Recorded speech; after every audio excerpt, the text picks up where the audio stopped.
Por razones de privacidad, los nombres en esta historia han sido modificados, excepto los nombres de las autoridades involucradas. Queremos enfatizar que toda la información que se presenta en este podcast es propiedad exclusiva de Asistencia Legal, Ruiz de la Cruz, y se ha compartido con el objetivo de proporcionar una visión y comprensión más profunda sobre la temática tratada. La relación con la madre es un lazo crucial y fundamental en la vida de cada ser humano, siendo el pilar inicial de nuestra existencia y el comienzo de nuestras experiencias vitales.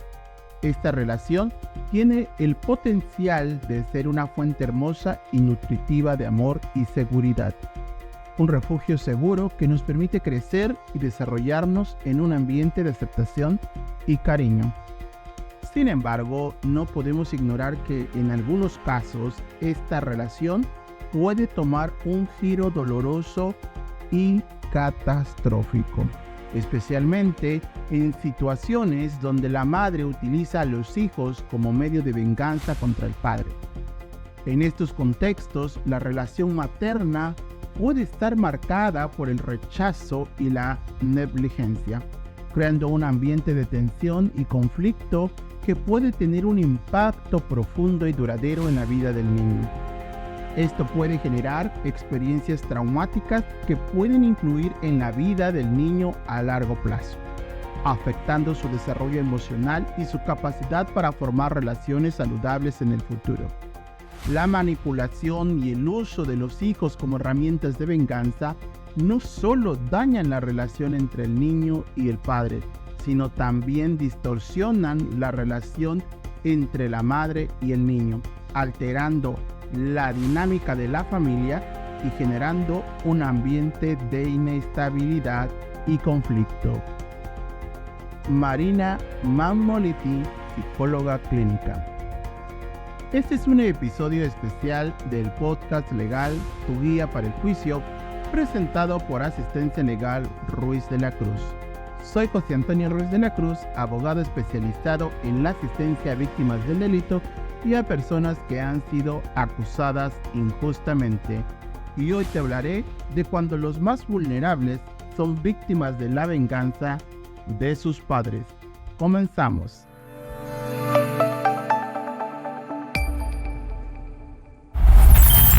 La historia. Cuando María conoce a Juan, María tenía a una pequeña hija con su anterior pareja. Juan decide reconocer como su hija a la hija de María. Tiempo después, Juan y María procrearon a otro hijo. 9 años después, la relación de Juan y María se ve dañada y deciden terminar la relación. El 3 de noviembre del 2023, María acude al Centro de Justicia para Mujeres de la región del Istmo de Tehuantepec, Oaxaca, a presentar una denuncia en contra de Juan por el delito de violación, que dice fue cometido en contra de su pequeña hija, a quien llamaremos en adelante pequeña niña, quien ahora tiene 9 años y fue reconocida por Juan desde su nacimiento. Quien recibe la denuncia es la agente del Ministerio Público de la Fiscalía de la Mujer por razón de género, región Istmo, o también conocida como Centro de Justicia para Mujeres, quien se encontraba a cargo en aquel momento y sigue a cargo de la investigación, es la licenciada Aleli Hernández Caballero. La versión de María. En su denuncia, María dice que Juan salió de un centro de rehabilitación el 15 de octubre del año 2023. Juan llamó a María desde el teléfono de su madre y durante la llamada le pidió a María hablar con sus hijos, una pequeña niña y un pequeño niño, este último siendo el hijo biológico de Juan. El 22 de octubre del 2023, María refiere en su denuncia que Juan le llamó por teléfono diciendo que quería ver a sus hijos. Ese día, Juan pasó a ver a sus hijos a casa de María. Ese día, Juan y María acordaron que el día siguiente, Juan pasaría por los hijos para llevarlos a la escuela, y así sucedió. Además, ese día, Juan llevó a sus hijos a la casa de su madre y los regresó con María ese mismo día, el 23 de octubre a las 5 de la tarde. Acordaron que el siguiente domingo 29 de octubre Juan pasaría nuevamente por sus hijos, pero esta vez se quedarían a dormir en casa de la madre de Juan. El 29 de octubre del 2023, según María, Juan pasa por sus hijos en casa de María a las 8 de la noche aproximadamente, y los hijos de Juan se quedan con la madre de Juan, el padre de Juan y Juan, en la casa que es propiedad de la madre de Juan. El 30 de octubre del 2023, al despertar, María le pregunta a Juan por mensaje si ya se habían despertado sus hijos. Juan le dice que sí, pero que en ese momento les daría de desayunar. María refiere en su denuncia que ese mismo día, a las 4 de la tarde, Juan llevó a sus hijos a la casa de María. Cuando los niños entran, María dice que la pequeña niña se va de largo sin contestarle cómo le había ido. Entonces María sigue a la pequeña niña y le pregunta qué estaba pasando. La pequeña niña dice que nada, que solo quería bañarse, que le estaba doliendo su parte íntima. María le dice que quizás se había rozado y le da una pomada. El día 31 de octubre del 2023, María refiere que ese día llevó a sus hijos a un evento de la escuela y notó que su hija no estaba alegre y que no jugaba.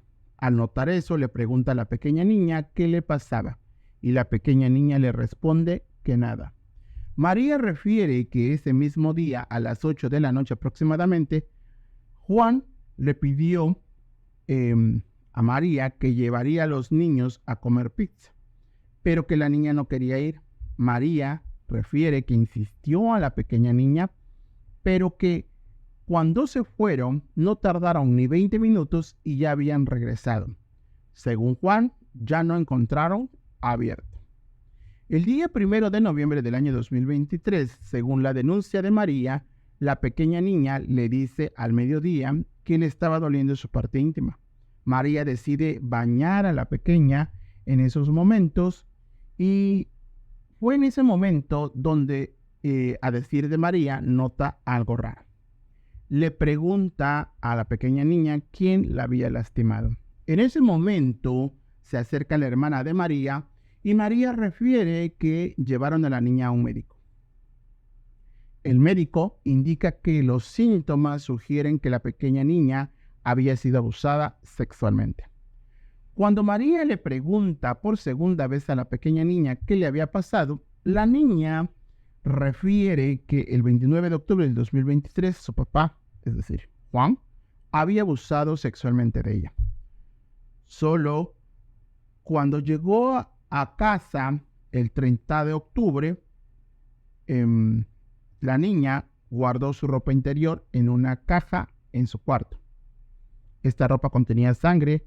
María presenta la ropa interior de la pequeña niña a la fiscalía. La detención de Juan.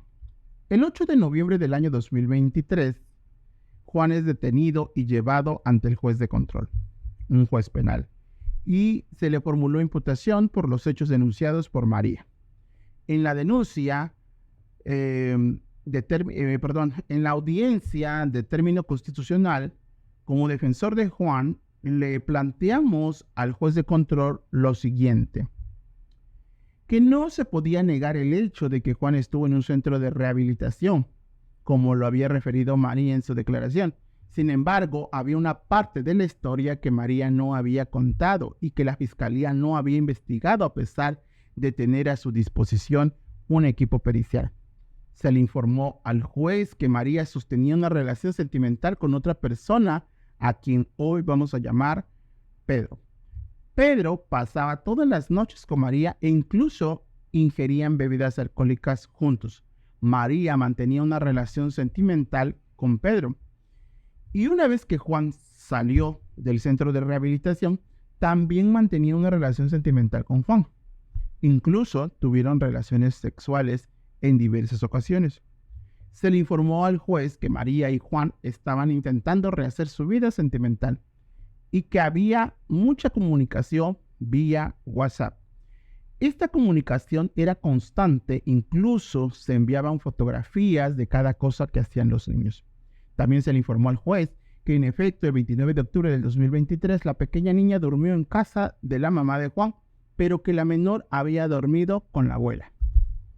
Adicionalmente, se le informó al juez que la pequeña niña probablemente fue abusada, pero no por Juan, y tampoco pudo ser el 29 de octubre del 2023, como lo aseguraba María y como lo sostenía la fiscalía.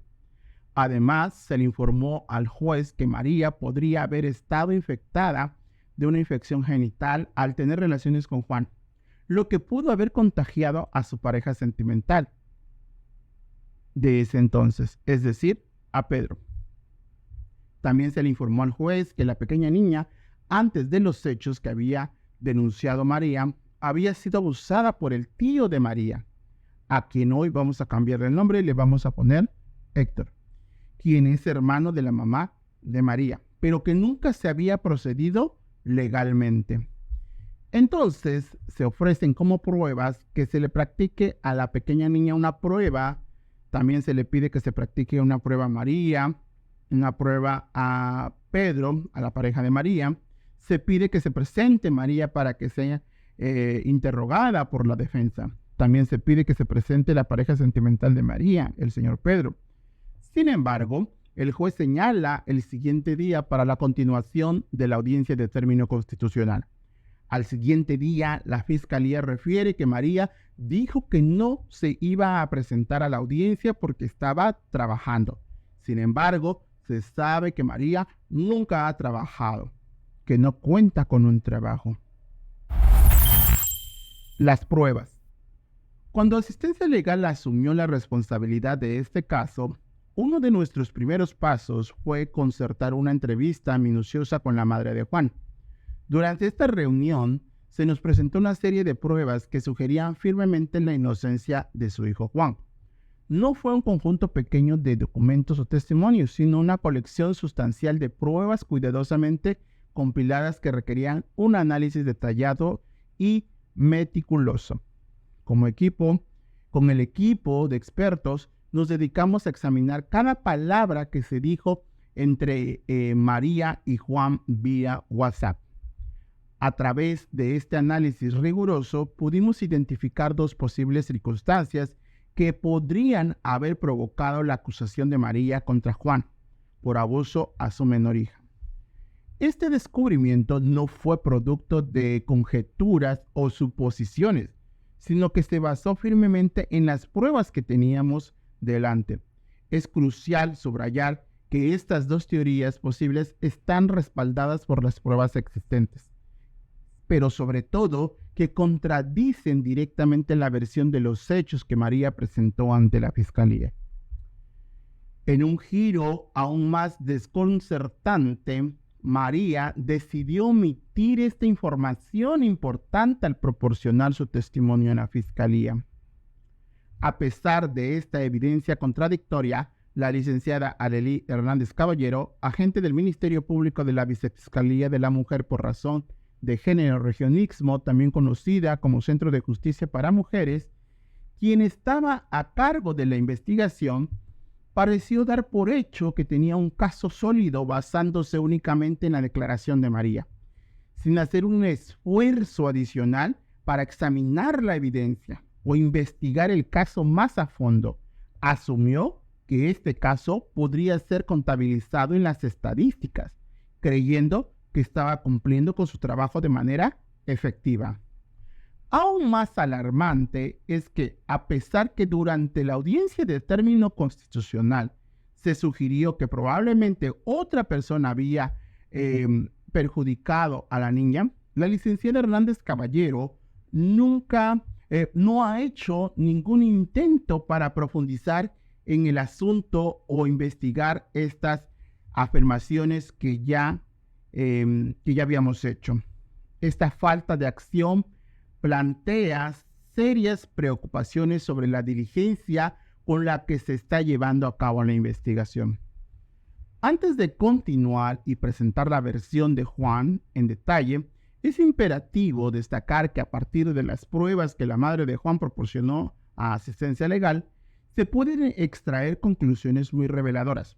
Esta evidencia proporcionada por la madre de Juan ofrece una perspectiva completamente diferente de la situación. Una que podría cambiar el curso de este caso y que podría sugerir, primero, que María acusó a Juan porque la evidencia nos dice que tenía una muy buena comunicación. Pero días antes del 29 de octubre, María ve en la red social de Juan una fotografía con una compañera de trabajo. Como estaban en curso rehacer su vida, María le dice a Juan en tono de reclamo: me hierve la sangre verte con esa pinche vieja. A partir de este suceso, la conversación empieza a cambiar. El 31 de octubre, el último día que María sostuvo relaciones íntimas con Juan, Juan le dice a María que la había pasado muy bien.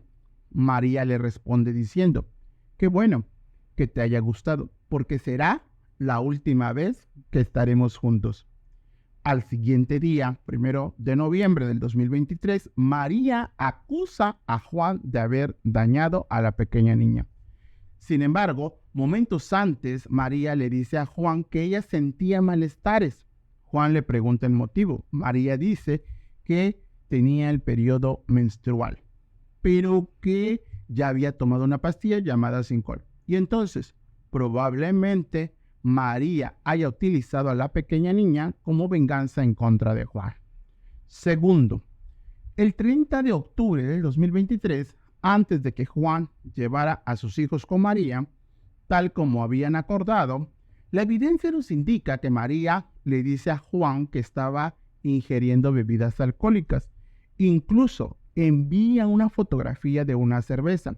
Y aunque en la conversación no aparece la imagen de esa cerveza, se puede advertir que fue así, ya que hay un audio de la pequeña niña donde le dice a María que si seguía tomando, ella no se iría a las 3, como María había dicho, sino hasta las 6 de la tarde, y que dejara de mandar la fotografía con la cerveza.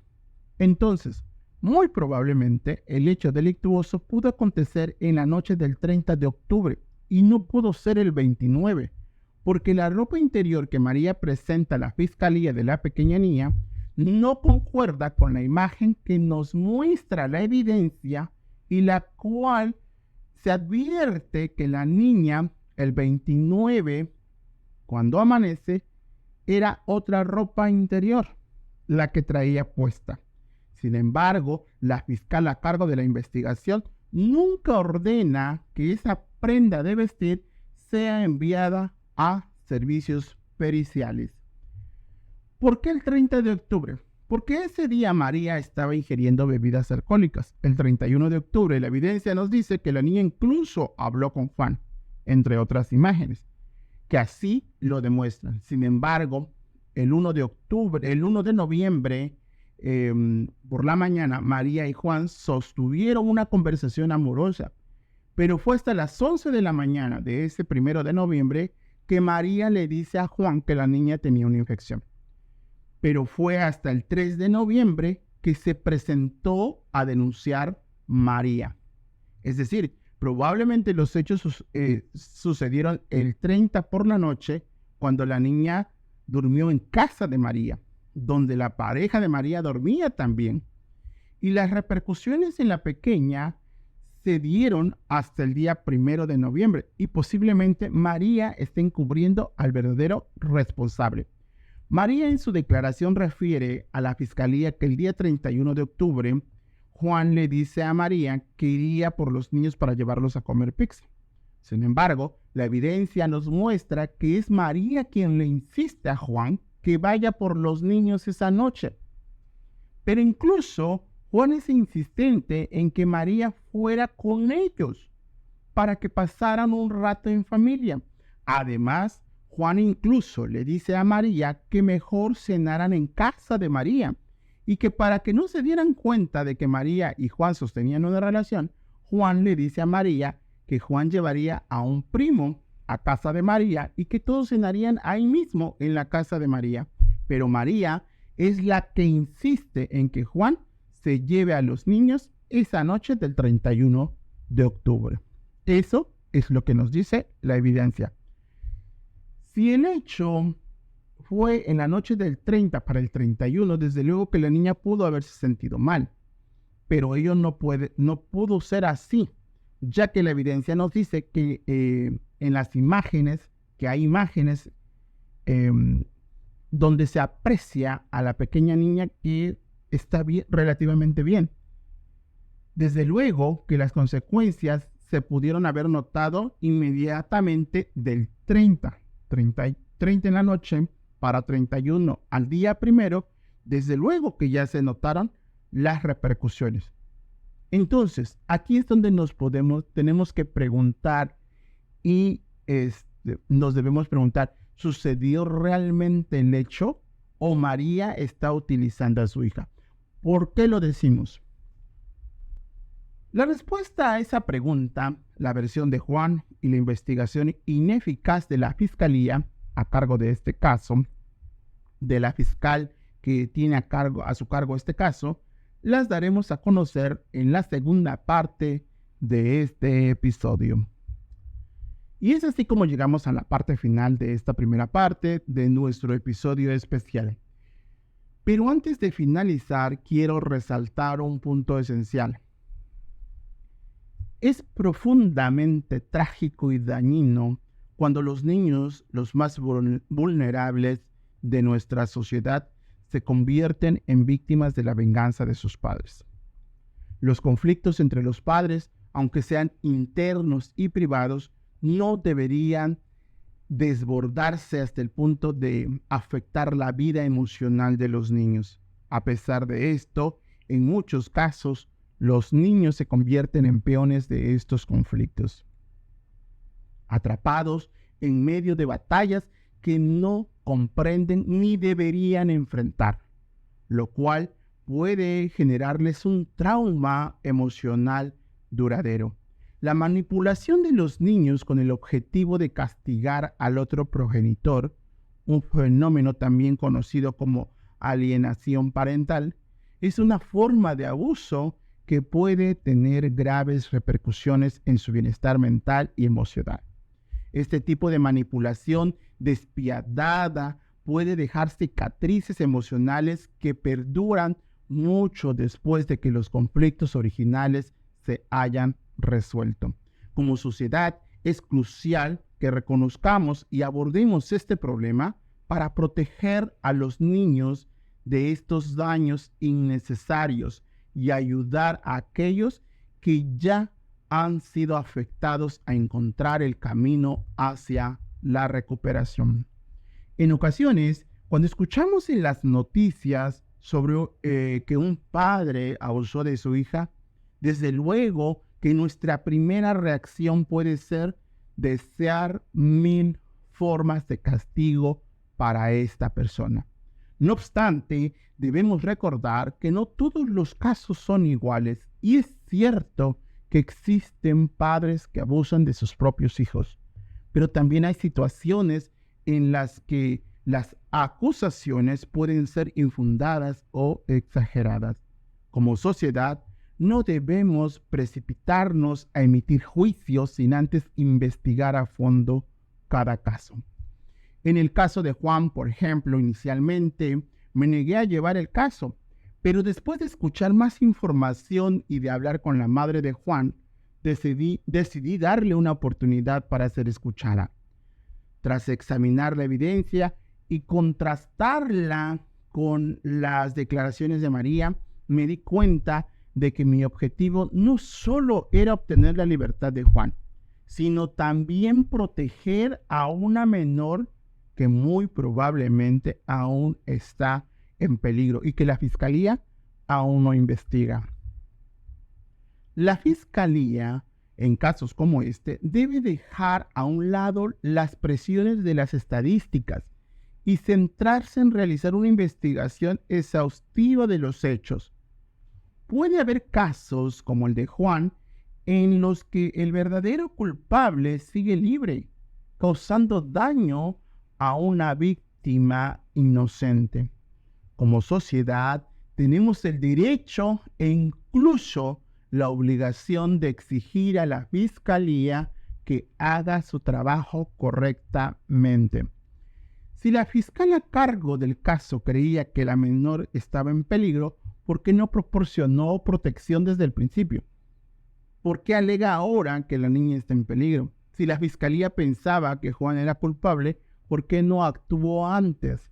En casos como este, es más importante realizar una investigación exhaustiva y proteger a las posibles víctimas que preocuparse por las estadísticas.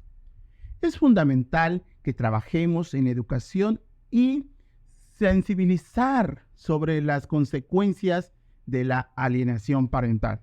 Debemos promover la crianza cooperativa y respetuosa después de una separación o divorcio, para evitar que los niños se conviertan en víctimas de este conflicto o de estos conflictos de los padres. Los sistemas legales y de protección infantil también deben estar preparados para identificar y manejar estos casos correctamente, asegurando siempre el mejor interés de los niños. Finalmente, quiero enfatizar que el papel de los padres es proteger y nutrir a sus hijos, no usarlos como herramientas de venganza. Los niños no merecen crecer en un ambiente hostil y de violencia. Los niños merecen crecer en un ambiente seguro y amoroso, libre de conflictos y manipulaciones de los adultos. Debemos dejar de estigmatizar y asumir que solo los padres pueden hacer daño y entender que la responsabilidad de la crianza segura y saludable recae tanto en las madres como en los padres, y que puede haber ocasiones en que la madre también daña a los hijos. Nos vemos hasta el próximo episodio.